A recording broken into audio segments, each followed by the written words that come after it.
Be our guest, be our guest. Put our service to the test. Try the great stuff, it's delicious. Don't believe me, ask the dishes. Hey guys, it's Molly, and I'm making the gray stuff from Be Our Guest restaurant in my kitchen right now. If you're not following us on Instagram, then you've missed out on me baking a bunch of fun Disney classic recipes, even though I can barely cook. Make sure you're following along for all the fun. Hey everybody, it's Molly with All Ears, and I am back with another one of our Q&A videos. This one, we're talking table service restaurants. These are the full service restaurants around Walt Disney World where you're actually gonna sit and have a cast member come to you and you're gonna order off a menu, a full service restaurant, as opposed to those quick service counter restaurants. We're gonna be talking about some of the best underrated ones, some of the most delicious foods, where can you go without a reservation. We're gonna talk about all that as I answer your questions.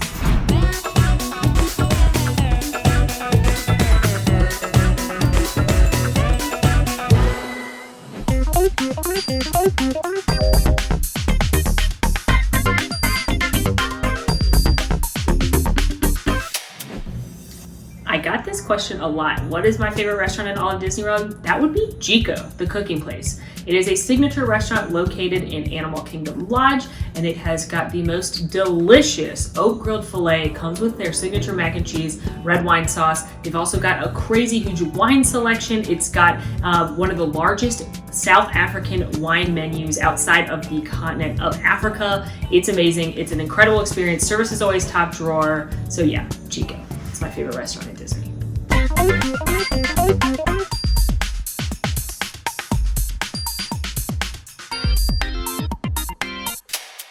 Question 2, where would I eat in each of the parks? That's another great question. For me at Magic Kingdom, if I was feeling like hugging Tigger, I would go to the character dining at the Crystal Palace. If I didn't feel like hugging Tigger, which is probably never, or if I didn't feel like going to a buffet, I actually would go to the Skipper Canteen. It's in Adventureland and it's themed after the Jungle Cruise, so your servers are actually skippers. It's a lot of fun and the food's very, very delicious. A little bit of an off the radar spot.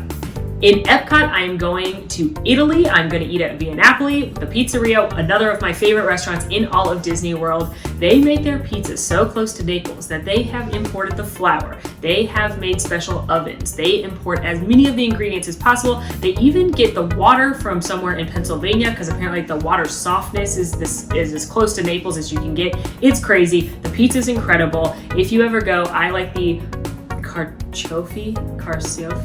I can't say it, but I know it's got artichokes and truffle oil, and it is delicioso. My backup at Epcot, Le Cellier Steakhouse, and I'm gonna get the Le Cellier signature filet that comes with the delicious cream cheese mashed potatoes and the mushroom sauce. This video is gonna make me very hungry. In Hollywood Studios, depends on what I'm feeling. If I'm feeling like just relaxing and sitting back, then I'm actually gonna go to the Brown Derby, but I'm gonna go to the lounge, which is the outdoor patio. I'm gonna grab myself a Cobb salad, one of my favorite meals in Disney World, maybe a martini. It's gonna be a delightful day. But if I'm feeling a little more fun, feeling a little more kooky, I'm gonna go to the 50s Primetime Cafe. That is over in Echo Lake, and it is themed like going into a kitchen in the 50s. The servers call you cousins. They yell at you for putting your elbows on the table, and they've got that delicious and iconic peanut butter and jelly milkshake that is oh so tasty. Other things on the menu there, they've got your classics like meatloaf and fried chicken. They've got a baked bourse and cheese appetizer, or baked, it's fried, let's be honest, but all of it's delicious and it's fun and it's a really kitschy and exciting experience. And last but not least, in the Animal Kingdom, again, if I'm feeling the love from a character meal, I'm gonna go to the Tusker House. I'm probably gonna go for breakfast, first thing in the morning. Tusker House is a breakfast or lunch and dinner character meal buffet, but it's got a little bit more of unusual items on the menu than you'll find at a lot of character buffets. They've got some great carved meats and some authentic African dishes. They've got a lot of really good pastries, and it's usually Mickey and Donald and Daisy and Goofy, but it's very close to Kilimanjaro Safari, so pro tip, book a really early reservation and then run right to Kilimanjaro Safaris first thing in the morning before the line gets too long. If I'm not feeling a character meal, I'm once again going to a lounge. This time it's the Nomad Lounge, which is located on your way to Pandora.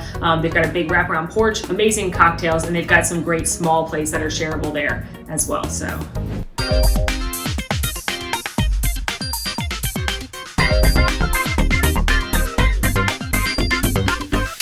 What's the hardest reservation to get? Easy. Cinderella's Royal Table. That is the restaurant inside Cinderella Castle. It's breakfast, lunch, and dinner with the princesses. hands down the hardest reservation to get in Disney.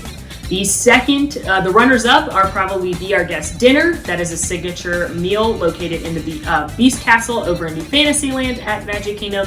And Ohana at Dinner, also very popular. That's at the Polynesian Resort. Those are all great restaurants, but again, those are the most popular. The best way to get these reservations, first and foremost, book them as early as you can, which is 180 days out. Be ready, be on your computer, and book them as early as possible. If you are not able to book them then, or you're not able to get a reservation, then you can fiddle faddle the same way you would with a fast pass for dining reservations. Sometimes you can get one to pop up. You will usually have better luck closer to the reservation than a couple months out. That's because Disney has a cancellation policy where they charge you if you do not cancel within 24 hours. So usually like a couple days to right before the reservation, you can snag things because people cancel theirs to avoid that cancellation penalty.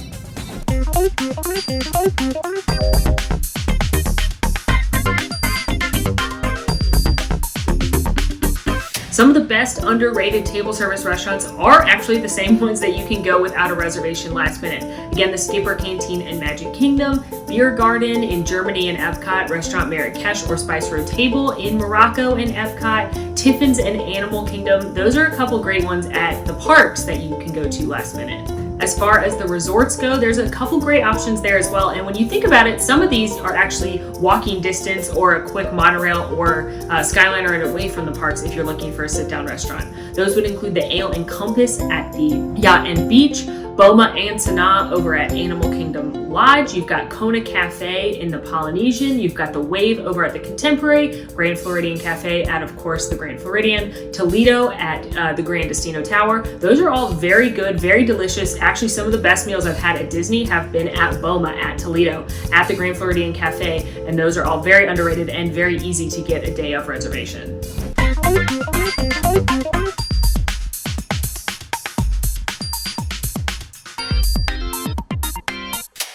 My top 3 Disney Springs restaurants. Number 1, Wine Bar George. This is obviously a wine bar by Master Sommelier George Militanis. I can never say his last name properly. I'm so sorry, George. It's got hundreds of different wines to choose from, great cocktails, and they've got some great food as well, small and large plates. Some of their best small plates include macaroni and cheese bites. They've got amazing hummus. They've got cheese that's on fire. And then they've also got some bigger entrees like an incredible short rib. So Wine Bar George, one of my favorite places, especially for like a date night or a girls' night out. I love Homecoming by Chef Art Smith. Chef Art Smith was Oprah's personal chef for over a decade, and he makes delicious Southern food. You are talking biscuits, we're talking fried chicken, we're talking moonshine cocktails, absolutely fabulous.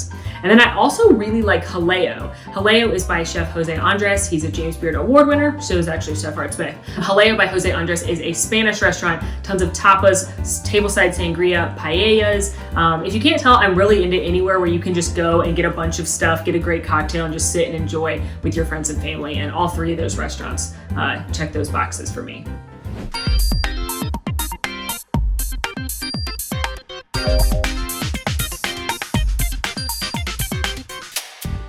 My top 5 character dining.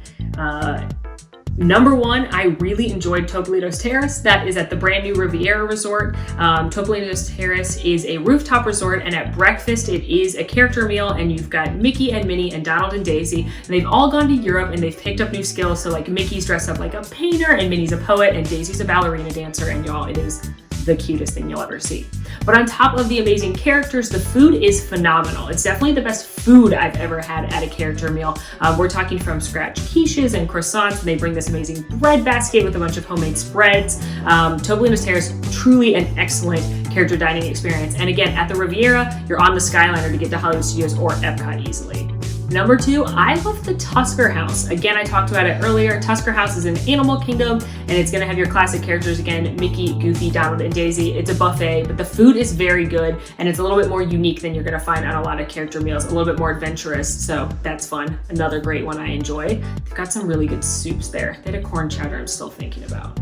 The rest of these are in no particular order, but I love the Garden Grill that's located at Epcot. It's got Mickey, Pluto, Chip, and Dale. It is an all-you-care-to-eat meal, and they are gonna serve it family style, which means you don't have to get up and go up and down to a buffet. They are gonna bring to you at breakfast some honey buns, breakfast staples like waffles and eggs and bacon. At your lunch and dinner, they're gonna bring some kind of steak and a turkey and stuffing and mac and cheese, kind of like almost a Thanksgiving feast. But what's great is a lot of the ingredients are actually grown in the Epcot greenhouses that you can see on Living with the Land, and you can actually see down into Living with the Land when you're in this restaurant. So that's a really great one.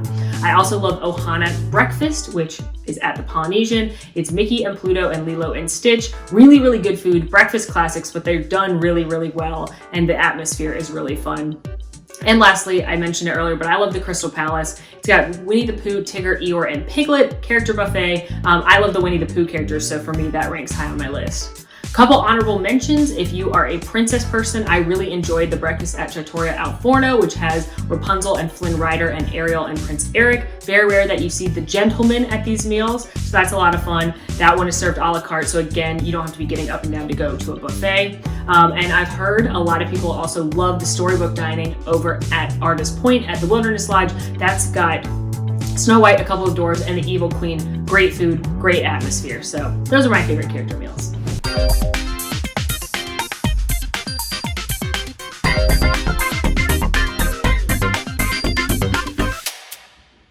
My favorite restaurants at the resorts, I'm gonna do a top 5. I already mentioned Jiko. I've mentioned Ohana Breakfast, but Ohana Dinner is the best. It is like big skewers of meat. It's all you care to enjoy, and as delicious as the meat is, there's chicken, steak, and shrimp. The sides are where it's at. They've got these incredible noodles, they've got pot stickers, they've got sticky wings, and then it ends with my favorite dessert in Disney World, which is that Ohana bread pudding, and it's got a caramel banana sauce. Oh, it is so good. Number 3, Topolino's Terrace. I talked about it at breakfast, at dinner. It's a signature restaurant. It is a lot of scratch made to order items. The inspiration comes from France and Italy, so you're gonna have an amazing cheese board. You are gonna have some incredible made from scratch pastas.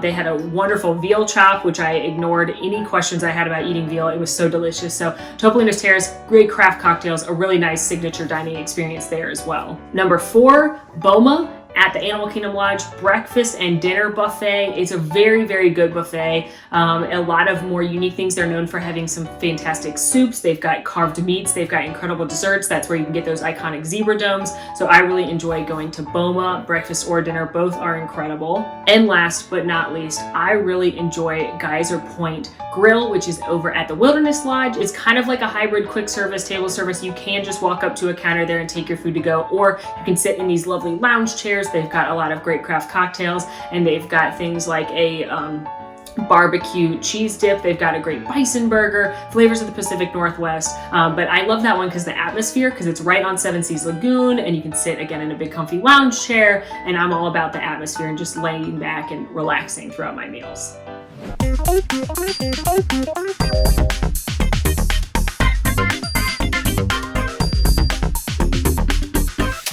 If you're looking for something a little more adventurous, not a lot of people think you're going to be able to find that at Disney World, but there's actually quite a few really great restaurants that are going to serve some out-of-the-box things you wouldn't expect to find at Disney World. You can go to Tiffin's, which is a signature restaurant in the Animal Kingdom. They have all kinds of delicious things. They have a whole fried fish. They've got octopus. They've got a lot of different flavors, African, Indian, Asian, fusion. It's delicious, and the restaurant itself is actually gorgeous. So if you're feeling a little adventurous, you could head there. You could head to Takumi Thai, which is a brand new signature restaurant in the Japan Pavilion. It is an experience. When I say that, when I went, it was literally like a 4-hour meal because there's a lot of presentation, there's a lot of history.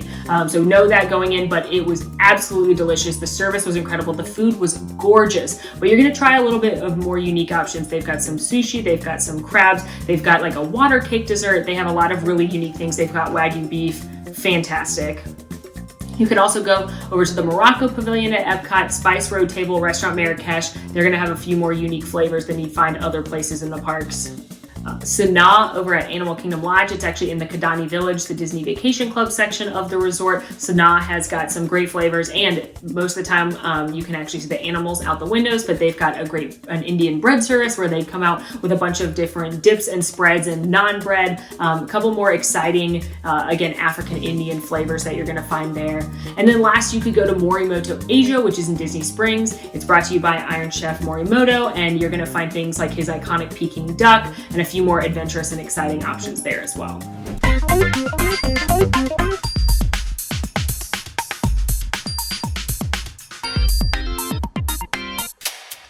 Where to eat with picky eaters? I actually got this question a lot. And basically the answer is anywhere except for maybe the 5 restaurants I just listed.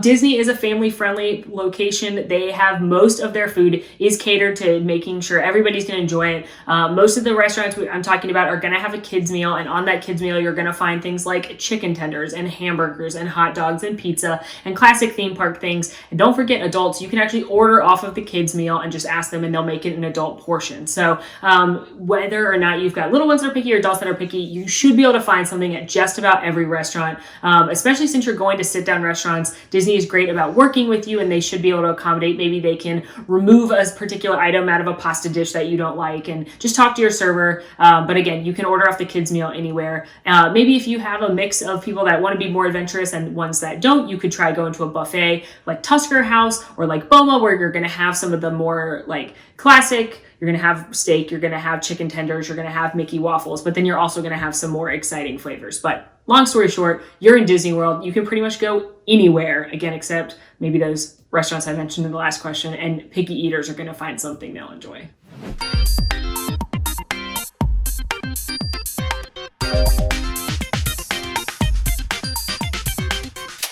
Fanciest restaurants that are overrated. Almost don't know if I should answer that, but I'm going to. So first things first, Cinderella's Royal Table. Like I said, it is the restaurant in the castle. It's iconic. It's like a Disney rite of passage. You actually must do it at least once. But if you're going for just the food, you're going to be disappointed. The food is not why you go. You go because it's in the castle. So looking at the price, considering the fact it's actually 2 credits on the Disney dining plan, a lot of people could consider it overrated. If you just want to dine with the princesses, try Akershus over in the Norway Pavilion at Epcot. They have pretty decent food in my opinion. More or less the same princesses come to your table, a lot less expensive, and only 1 dining credit. Also in Epcot, a restaurant that I've actually personally never been, but Monsieur Paul has not great reviews on AllEars on our reader reviews. It's got one of the lowest rankings of our table service restaurants, and I've heard that from multiple people that Monsieur Paul is not worth the very high price tag, especially when you can get really great food in the France Pavilion and other places. And then lastly, please don't yell at me, but I kind of think California Grill can be overrated depending on what you get. I've gone and I've had fantastic service. I've gone and I've had less than signature service. I've gone and I've picked the right thing on the menu and had fantastic meals. I've also gone and had things that didn't dazzle me for the price tag. California Grill is a little bit like Cinderella's Royal Table in my experience, where you're not going for necessarily the food alone, you're going for the experience. You're going for the balcony, for the fireworks view, for the great wine list, but you're not just going for the food alone. That said, like I said earlier, I've had fantastic food there. The steak is very, very good. The pork chop is very, very good. But if you don't order correctly, in my opinion, California Grill can be overrated. Please don't yell at me.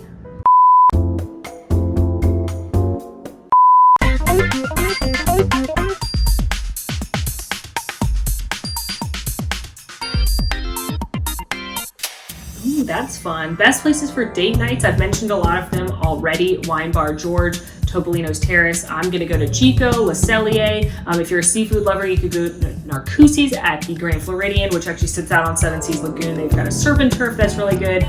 So for me, for date night, I'm going somewhere a little fancier. You go to Haleo again at Disney Springs, or if you didn't want to spend quite the same amount of money as Haleo, Toledo over at the Grand Destino Tower has a lot of similar menus. It's also a Spanish tapas restaurant. They've got great food. That'd be great for a date night. Citrico's at the Grand Floridian. can't go wrong there either. Best places for a birthday, if they're older or they want to celebrate in style, any of the places I just mentioned for date night are also great for birthdays because you're going to get a really exquisite meal and some exquisite service. If it's somebody younger or wants a little bit wackier, more fun birthday, not such a grown-up theme, you could do a character meal. You could do somewhere fun like 50s Prime Time or the Whispering Canyon over at the Wilderness Lodge, and kind of pick somewhere more out of the box where the servers are going to have fun and it's going to be a big celebration as well.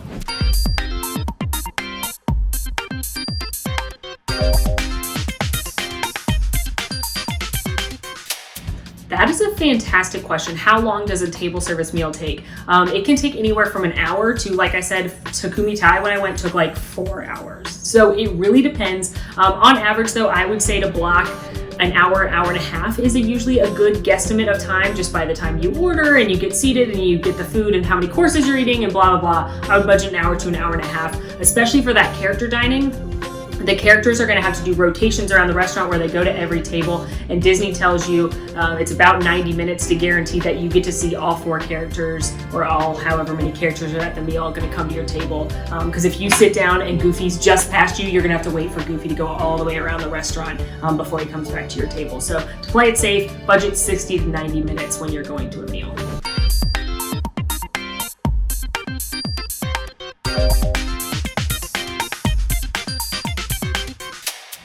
Favorite lounges and what to eat and drink.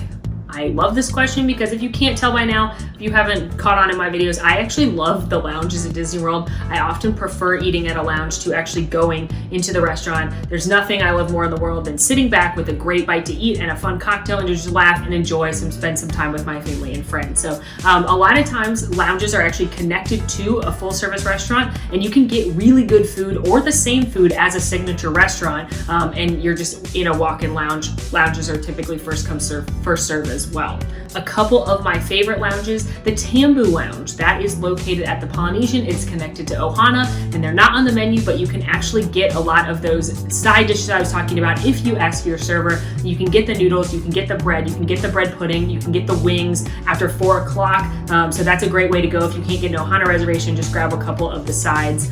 They also do on the menu have like an Ohana meat kebab. I forget what they actually call it, but it's like a couple pieces of shrimp, a couple pieces of steak, and a couple pieces of chicken with the sauce. So you could create the whole Ohana feast there at the Tambu Lounge. They also have got some fun cocktails. They're going to have a lot of Polynesian, fruity, delicious cocktails, including the Lapu Lapu, which is actually a hollowed out pineapple that you can drink out of. Oh yeah. Over at the Yacht Club, I really enjoy the Cruise Cup Lounge. This is connected to the Yachtsman Steakhouse. They have a signature old fashioned that's delicious there, but most importantly, they have these prime rib sliders that are so delicious. I almost cried when I bit into one. So those are absolutely fantastic. Let's try. Oh my goodness.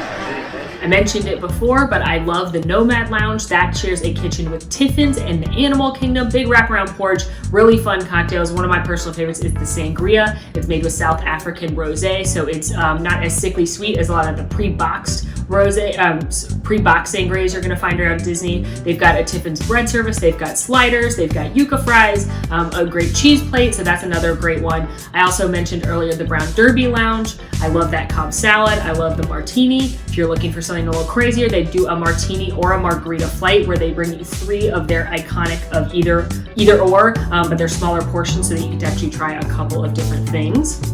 Also at Hollywood Studios, I love the Baseline Tap House. It's on the way to Galaxy's Edge. They have a bunch of different California beers. You can do a beer flight. They've got an incredible giant pretzel that you can dip into a couple things. They've also got a great charcuterie. Speaking of charcuterie and pretzels, Jock Lindsay's Hangar Bar in Disney Springs, a loosely themed Indiana Jones lounge. And they've got, again, some fun signature cocktails. They're all going to have a nod to Indiana Jones. And they have the charcuterie pretzel, which is actually when they took charcuterie meats and cheeses and put it inside a giant pretzel. It's fantastic. Under the radar spot over at the Gran Destino Tower at Coronado Springs, the Barcelona Lounge. In the morning, it's got delicious signature coffees and some pastries and things. And then in the afternoon, they do some tapas, meat and cheese board, a couple different, any cocktail you want, but they are known for their gin and tonics. That's the most popular drink in Spain, which is where this resort is based after. So they have the Grand Gin Tonic there. That's really great as well. Victoria Falls over at Animal Kingdom Lodge overlooks Boma and Chico. They've got this goat cheese dip that is fantastic. A lot of really fun drinks there as well, including a lot of South African wines. And last, but certainly not least, the Enchanted Rose over at the Grand Floridian. This is the Beauty and the Beast theme lounge. They redid Meisner's Lounge and turned it into this. I was very nervous because Meisner's was one of my favorites, but Enchanted Rose is absolutely stunning. And it's not super like Beauty and the Beast in your face, but the little details, they've got some roses. They've actually got the Lumiere, Mrs. Potts Cogsworth from the live action film kind of hidden on the bookcases. The chandelier looks like Belle's dress, and they've got some really great cocktails. They have a couple that they'll do tableside. They've got the Grand Cosmo, which was at Meisner's before, and then they also share a kitchen with Citrico, so you can get some really great appetizers there, including these truffle fries that are literally so good.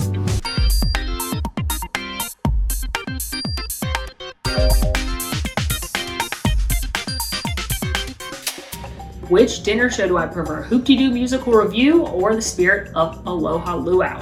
I think it just depends on the kind of atmosphere you want. There's not one that's better than the other. Hoop-de-Doo is located at Fort Wilderness. It's rowdier, it's corny jokes, and it's Southern food. So you're gonna get ribs, you're gonna get fried chicken, mashed potatoes. If you ask nicely, macaroni and cheese. All you care to drink, they're going to have pitchers of beer and sangria, strawberry shortcake. At some point, they hand out washboards and you do them. You swing your napkins around your head. So it's a rowdier, fun experience if that is what you're looking for. Spirit of Aloha, located at the Polynesian. They are going to have, again, all you care to eat, all you care to drink, but the food is going to fit the Polynesian theme. So you're going to have like some wings, you're going to have some fruit infused or marinated pork and chicken dishes. You're going to have a special guava pineapple cake, and then it's an authentic luau. So it's not going to be as rowdy, it's not going to be as crazy. So again, they're both fun, they both are great in their own way, but it's going to be about what kind of atmosphere you are looking for.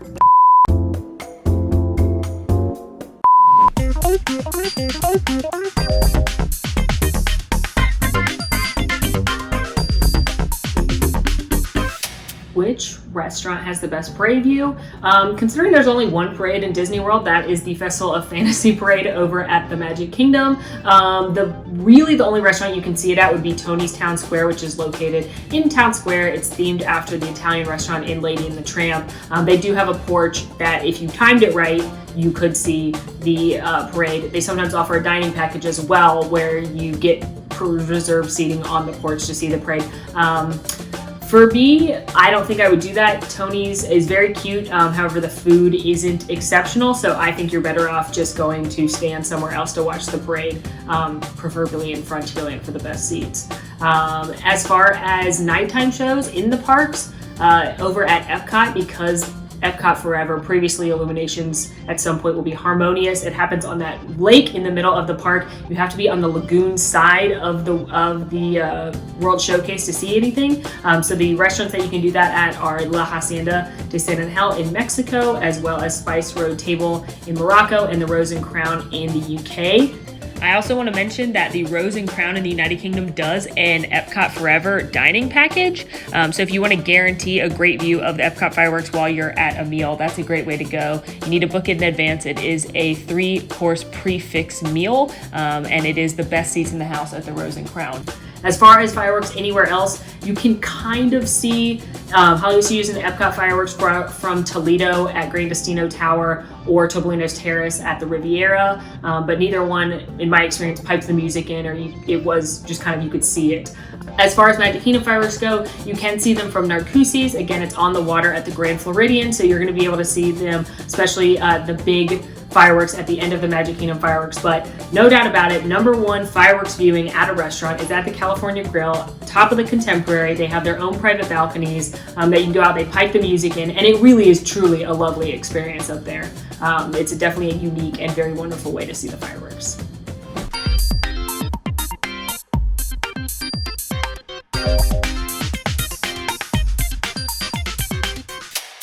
Is it worth leaving a park to go eat at a resort? That's a very good question, and I don't actually have a solid answer for you. It all depends on which resort you're wanting to eat at. It depends what kind of food you're looking for. It depends on the transportation and how you're going to get there, and it depends on your time and your day. So in a situation, it might make sense if you're at Epcot early and you get an 11 a.m. reservation at Trattoria Al Forno to go eat with the characters on the boardwalk, and you can just walk there. That may absolutely make sense. Or if it's a very busy day at Magic Kingdom and you want to take a boat or a monorail over to one of the resorts to have a cocktail and a bite at a lounge or go eat at Ohana, absolutely, it may be worth it. For me, if I could get there easily on the Skyliner or on a monorail or on a boat and it's a little bit less of a hassle, I absolutely think it'd be worth it. However, if you're at Animal Kingdom and you want a sit-down meal and the only place is like the Wave at the Contemporary, and you have to take a bus there, that could take a couple hours, that may be not worth it. So again, you're going to want to factor in the transportation, the type of reservation, and just really what kind of day you're having. So a lot of times, yeah, it is worth it. The resort dining is fantastic, but it doesn't make sense in every situation. So it's really up to you.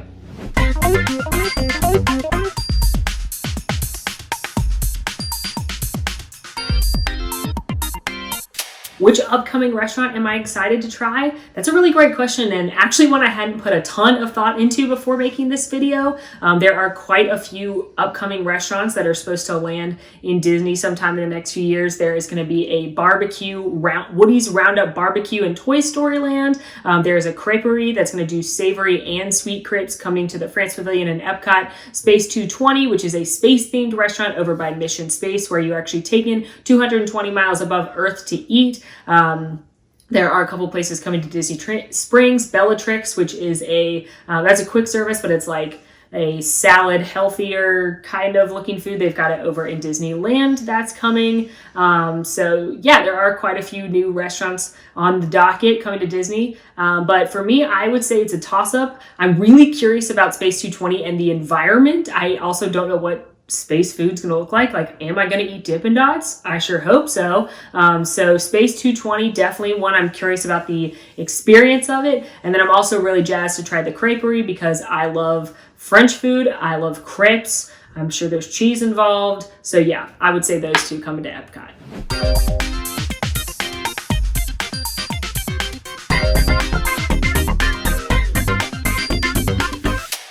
Are there any restaurants I've never eaten at? Yes, there are. Not very many. I went through and counted, and it's like one hand's worth of places I've never eaten. Most notably, I have not eaten at Victoria and Albert yet. That is the classiest restaurant in Disney World, and I have not had the pleasure of dining there yet, but it's definitely very high up on my Disney World bucket list to go eat at Victoria and Albert's.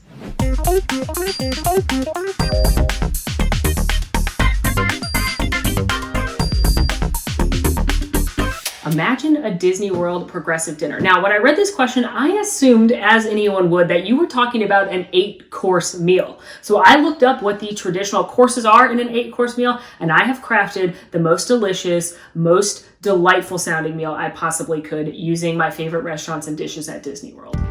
Kicking things off with the hors d'oeuvres, I'm going for those fried mac and cheese bites over at Wine Bar George. Next, we have a soup.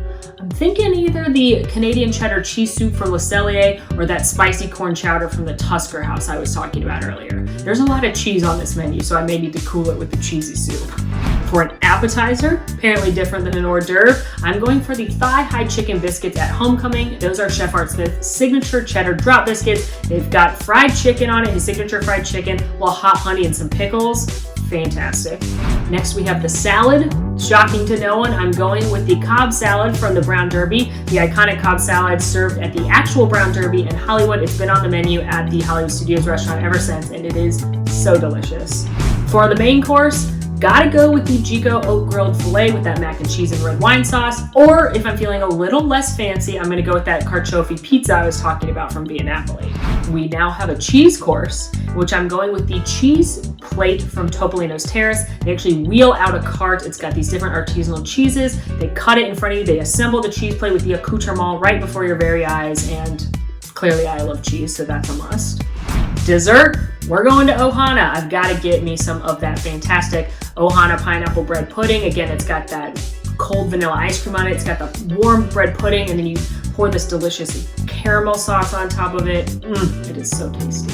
And lastly, for my coffee / after dinner drinks course, I'm headed back to the Animal Kingdom Lodge where I'm gonna get one of their after dinner drinks that has amarula in it. That is a South African liqueur. It's what's in zebra domes. And I'm gonna take that coffee and I'm gonna sit in one of the fire pits in a rocking chair and probably be so full I'm about to burst, but also so delightful because this imaginary meal I just made sounds amazing. Well, friends, that is a wrap on our table service Q&A. Thank you so much for sending in your question. What's your favorite table service restaurant in Disney World? Definitely let us know in the comments. Be on the lookout for more posts on social media where we're going to be asking for your questions that I can hopefully answer. In the meantime, friends, make sure to rate, review, subscribe to our channel, follow us on Instagram at AllEars.net. Thank you so much for following, especially right now through all this craziness. And in the meantime, friends, I'm Molly, and it's been magical. I am very hungry. Want to see more of my videos? Click over here. Want to subscribe? You can do that right here. And also, ring that notification bell to make sure you get instantly notified anytime we post a new video. Thanks for following. See you real soon.